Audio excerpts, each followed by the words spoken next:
brought you by Silver Pumps and Motors. Top quality और consistent performance के लिए सिर्फ सिल्वर पंप्स नाम याद रखना. గ్రీష్మంతో మాడిపోతున్న దేశానికి చల్లని కబురు వచ్చేసింది. దేశానికి అత్యధికంగా వర్షపాతాన్ని ఇచ్చే నైరుతి రుతుపవనాలు మరింత చురుగ్గా కదులుతున్నాయట. ఈ నైరుతి రుతుపవనాలకు సంబంధించి కీలక అప్డేట్ వచ్చింది. మరిక తెలుగు రాష్ట్రాల్ని వర్షాలు ఎప్పుడు పలకరించబోతున్నాయి? తీవ్రమైన వేసవి తాపంతో అల్లాడుతున్న దేశ ప్రజలకు భారత వాతావరణ విభాగం చల్లటి కబురు చెప్పింది. దేశ వ్యవసాయానికి, ఆర్థిక వ్యవస్థకు జీవనాధారమైన నైరుతి రుతుపవనాలు చురుగ్గా కదులుతూ అంచనాల కంటే ముందుగానే దేశంలోకి ప్రవేశించాయి. దక్షిణ అండమాన్ సముద్రం, నికోబార్ దీవులు, దక్షిణ బంగాళాఖాతంలోని కొన్ని ప్రాంతాలను తాకినట్లు భారత వాతావరణ విభాగం వెల్లడించింది. రానున్న 3-4 రోజుల్లో అండమాన్ నికోబార్ దీవులంతటితో పాటు దక్షిణ అరేబియా సముద్రం, బంగాళాఖాతం మధ్య వరకు విస్తరించేందుకు వాతావరణ పరిస్థితులు అనుకూలంగా ఉన్నాయని ఐఎండీ వెల్లడించింది. మే 27 నాటికి ఈ రుతుపవనాలు కేరళను తాకే అవకాశం ఉన్నట్లు వాతావరణ శాఖ అంచనా వేసింది.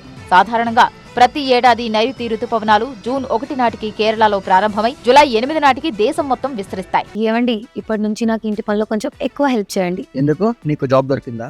నాకు నేనే బాస్ అవ్వాలనుకుంటున్నా. ఎలా? బాస్ వాలా బీ ద బాస్. సెప్టెంబర్ 17 నాటికి వాయువ్య భారతదేశం నుంచి తిరోగమనం ప్రారంభించి అక్టోబర్ 15 నాటికి పూర్తిగా మాన్సూన్ క్లోజ్ అవుతుంది.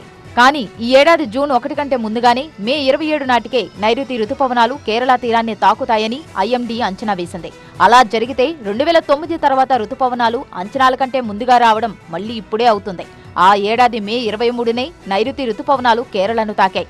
మే 27 నాటికి రుతుపవనాలు కేరళను తాకి అవకాశం ఉండటంతో జూన్ 2వ వారం నుంచి ఏపీలో వర్షాలు పుంజుకునే అవకాశం ఉందని ఐఎండీ అధికారులు అంచనా వేస్తున్నారు.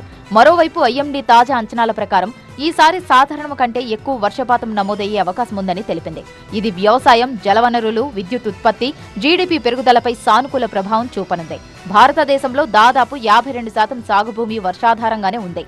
దేశ వ్యవసాయ ఉత్పత్తిలో 40% ఈ భూముల నుంచే వస్తుంది. ఈ నేపథ్యంలో దేశ ఆహార భద్రత, ఆర్థిక స్థిరత్వానికి నైరుతి రుతుపవనాలే ఆధారం. అంతేకాకుండా దేశంలోని జలాశయాలు నిండటానికి, తాగునీటి అవసరాలు తీర్చడానికి, విద్యుత్ ఉత్పత్తికి, తద్వారా దేశ జీడీపీ వృద్ధికి నైరుతి వర్షాలు అత్యంత కీలకంగా వ్యవహరిస్తాయి.